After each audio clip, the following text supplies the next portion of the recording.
Oke, Mas Andika, ada komentar Anda Mas soal apalagi kalau dari mungkin komunikasi forensik juga nih kayaknya nih.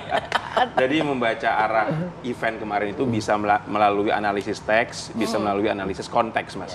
Nah, kami di Laboratorium Ilmu Politik di Universitas Bakri, Gus, itu melakukan dua hal itu. Analisis teks, kita melihat dan merekam transkrip pidato Pak Anies dan mencoba membedah strukturnya.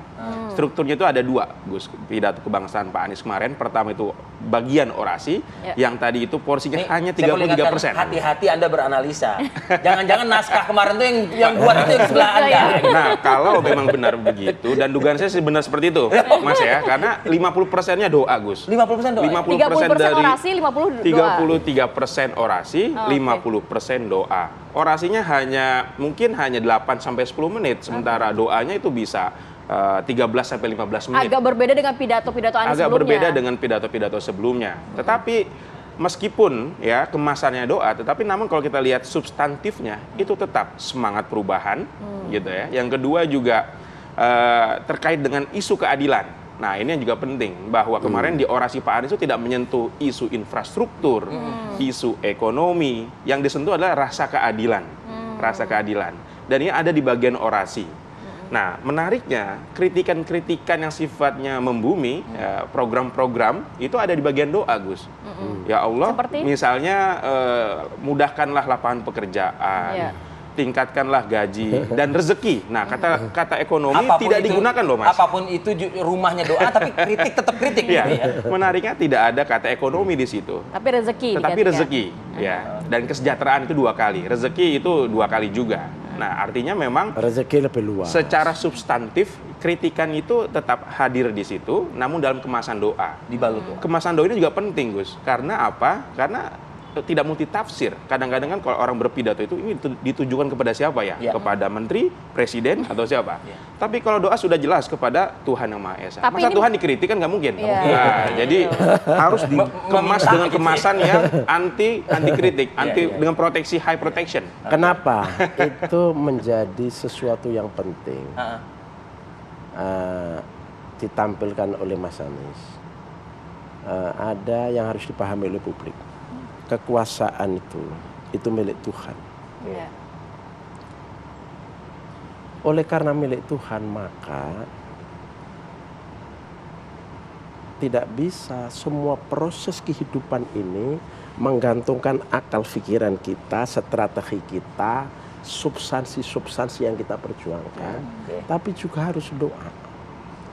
Begitu dahsyatnya orang setelah menjadi penguasa, ya kan? Posisi penguasa itu setelah Rasul. Allah, Rasul, penguasa. Ulil amri dalam Al-Quran. Begitu dia jadi ulil amri, Masya Allah. Orang yang asalnya biasa-biasa, kayak Jokowi ini manusia biasa. Tidak potongan jadi presiden. Biasa. Begitu jadi penguasa, begitu mulianya dia. Diagungkan sendiri, difasilitasi. Dan kemauannya dituruti oleh orang-orang yang selama ini kita anggap orang terhormat di mata Jokowi. Begitu takluk, begitu kekuasaan itu. Kalau ya karena itu kata Tuhan dan Allah itu 34 kali disebut. Iya kan? Nah, oleh karena itu maka semua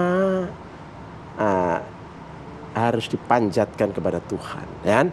Dan Anies mencoba itu dengan cara. Yang penting ya substansi, pesan, message itu nyampe dengan cara orasi, dengan cara doa, dengan cara apa saja, metode-metode yang kira-kira efektif. Mas Andika, jadi kalau misalnya saya boleh simpulkan, jadi Anies Baswedan kemarin main aman ya gitu ya kayaknya ya. Kita nanti ulas lagi ya.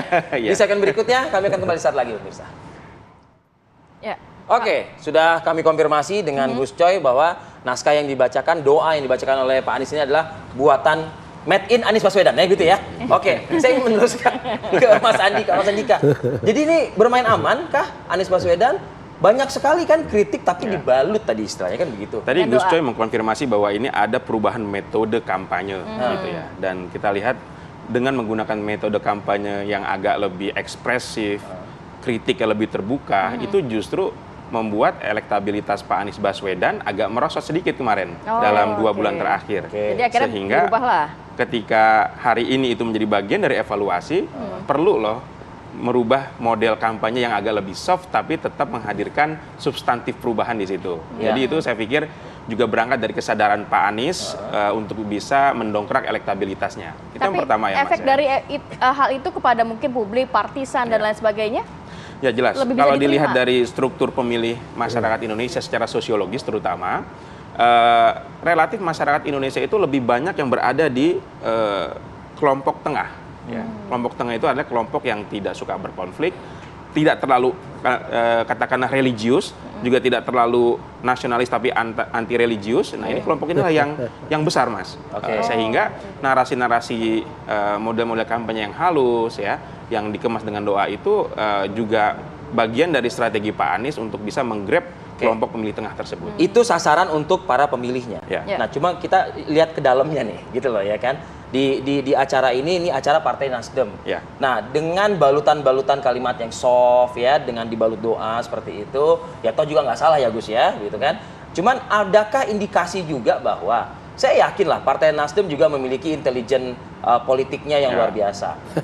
Hari ini kita tahu nih di istana nih ada pelantikan gitu ya kan.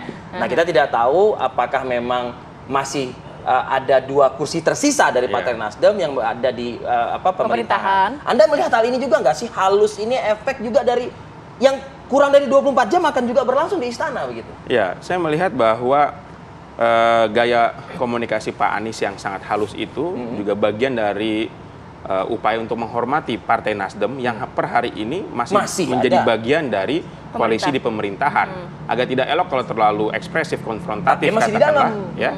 Sementara Nasdem masih menjadi bagian dari koalisi pemerintahan.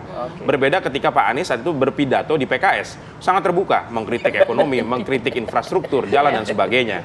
Tapi di Partai Nasdem karena ini bagian dari koalisi pemerintah agak lebih halus. Nah, tentu juga Partai Nasdem pasti dugaan saya nih, Gus sudah memberikan rambu-rambu kepada Pak Anies ya, karena entah Pak Jokowi yang menunggu pidato dulu baru reshuffle ya, atau Pak Anies Pak Surya Paloh sudah mengetahui besok ada reshuffle. Ya. Kita tidak tahu yang mana. Mas Andika pikirnya yang mana nih? Saya menduga Pak Jokowi memang ada rencana reshuffle, tapi menunggu terlebih dahulu konten orasi Pak Surya Paloh dan Pak Anies Baswedan. Kalau masih halus ya mungkin tidak di reshuffle keduanya ya. Tapi tadi kabarnya ada 1 ya. Tapi kita tidak tahu ya. Tanya Gus gimana? Kira-kira begitu Gus. Sudah nggak kita pikirin lagi. Nggak, artinya begini Gus, dengan soft dan halusnya dengan dibalut doanya tadi itu, apakah itu juga salah satu cara juga Gus gitu loh? Karena istana pun juga sedang menimang-nimang juga. Gitu. Nggak ada urusannya dengan istana. Nasdem membebaskan kepada Anies untuk menggunakan cara apa saja. Narasi, isi dalam doa, atau narasi secara langsung, itu terserah Anies.